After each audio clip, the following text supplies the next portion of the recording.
Baik pemirsa, terima kasih Anda masih bergabung bersama kami dalam Market Opening dan kita sudah tersambung melalui line Zoom bersama dengan Wisnu Prambudi Wibowo. Beliau adalah Head of Research dari FAC Sekuritas. Selamat pagi Mas Wisnu. Ya, selamat pagi Mas Pras. Ya, apa kabar Anda hari ini?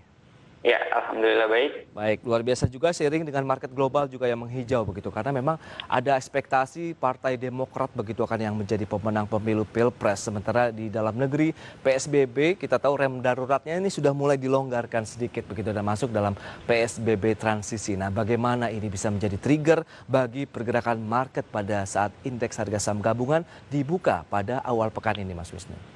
Ya, benar sekali Mas Pras. Kalau kita melihat global dan domestik cukup kondusif ya hari ini. Terutama kalau kita melihat Jakarta sudah memasuki PSBB transisi 12 sampai 25 Oktober. Itu kalau kita amati bioskop itu sudah mulai bisa dibuka gitu ya. Yeah. Namun maksimal 25% gitu ya. Kalau kita melihat global juga memang ekspektasi market si Biden unggul ya untuk sejauh ini gitu ya, sehingga harapannya kondisi global itu lebih kondusif gitu, karena selama ini di bawah kepemimpinan Trump secara global itu cenderung panas gitu kalau kita amati. Gitu.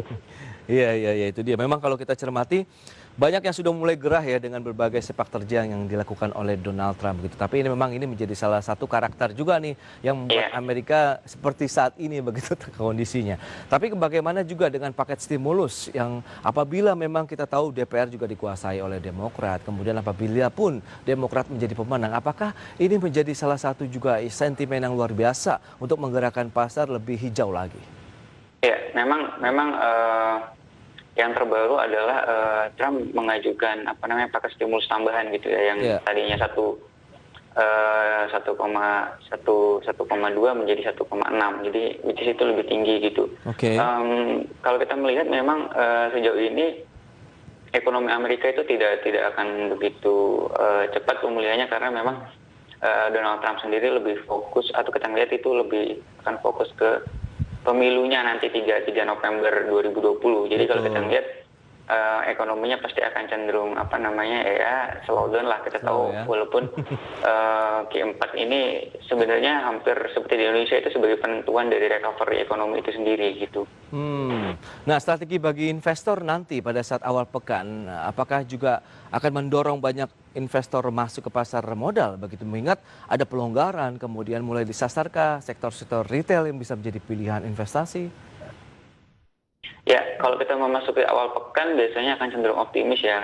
Kita lihat hari ini dan esok itu ada rapat Dewan Gubernur Bank Indonesia. Betul. Yang kita harapkan ada stimulus-stimulus ataupun yang berkaitan dengan moneter gitu ya. Kemudian kalau kita amati dengan dilonggarkan PSBB transisi menuju PSBB transisi ini, emiten-emiten retail ini akan cenderung istilahnya bergeliat gitu. Kita lihat juga ada realisasi program pemulihan ekonomi nasional, harapannya daya beli masyarakat pun akan cenderung naik. Kemarin kan ada program bantuan 600.000 per orang gitu ya. Betul. yang gajinya di bawah 5 juta gitu ya.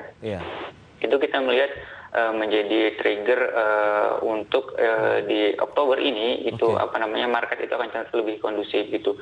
Memang perlu kita amati juga di Oktober ini ada rilis laporan keuangan ini, Q3 ini mulai pada rilis gitu. Jadi kita lihat juga ini jadi kombinasi yang menarik gitu ya. Itu dia. Wait and see dulu atau bagaimana nih sampai rilis laporan keuangan dari emiten-emiten keluar? Ya, menurut kami lebih cenderung trading selektif ya. Kita pilih-pilih emiten. Jadi bukan berarti ketika downtrend itu tidak ada saham yang menarik gitu. Jadi kita tetap ada saham-saham yang berpeluang memberikan return gitu ya selama market masih volatile gitu. Oke. Dan